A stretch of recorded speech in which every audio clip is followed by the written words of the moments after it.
એ તળાવના કિનારે મોટું ઝાડ હતું અને ઝાડ પર ઘણા બધા વાંદરાઓ રહે.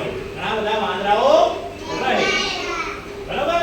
હવે એ વાંદરાઓ દિવસે આખો દિવસ શું કરે? તોફાન કરે, કૂદાકૂદ કરે, એક ઝાડ પરથી બીજા ઝાડ ઉપર ગુલાંટો મારે, એકબીજાની પૂંછડી ખેંચે, એકબીજાને ટપલી મારે. આ વાંદરાઓ આખો દિવસ આમાં તોફાન કરે. અને એક દિવસની વાત છે કે પૂનમની રાત હતી અને બધા જ વાંદરાઓ રાત્રે જો શું કરી રહ્યા છે? ઊંઘી રહ્યા છે. બધા જ વાંદરાઓ ઊંઘી રહ્યા છે ઝાડ ઉપર. અને તળાવમાં શું દેખાય છે? એક ચાંદો દેખાય છે. ચાંદો આકાશમાં છે પણ એનું પ્રતિબિંબ જો તળાવની અંદર પડી રહ્યું છે.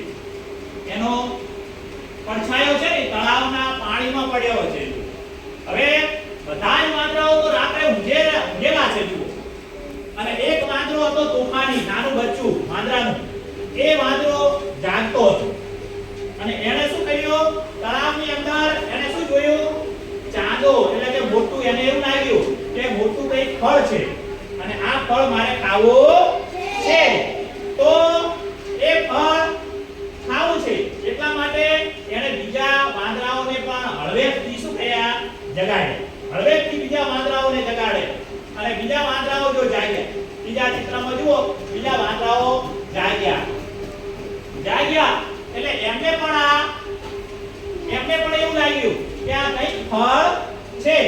એટલે બધા વાંદરાઓ થઈ અને એમને એક યુક્તિ વિચારી કે આ ફળને આપણે કેવી રીતે લેવું અને કેવી રીતે ખાવું.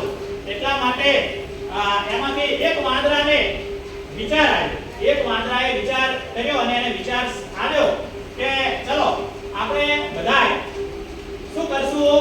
તો આપણે શું કર્યું? જો આ પાંચમા ચિત્રમાં કે એક વાંદરો છે એને ડાળી પકડી, ઝાડની ડાળી પકડી અને એની પૂંછડી આ બીજા વાંદરે પકડી અને બીજા વાંદરે એની હાથમાં તો એના પગ પકડ્યા. જુઓ આમાં શું બતાવે છે? આ ચિત્રમાં પગ પકડ્યા છે. જુઓ એક વાંદરે બીજા વાંદરાના પગ પકડ્યા, એ વાંદરે બીજા વાંદરાના પગ પકડ્યા.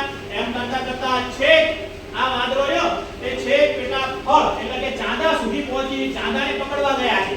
અને ચાંદાને પકડે એ પહેલા આ ઉપર જે વાંદરો હતો એની પકડ છૂટી ગઈ. એની આ ડાળ અહીંયાથી છૂટી ગયો એટલે બધા જ વાંદરા વખાણ કરતા ક્યાં પડ્યા? બધા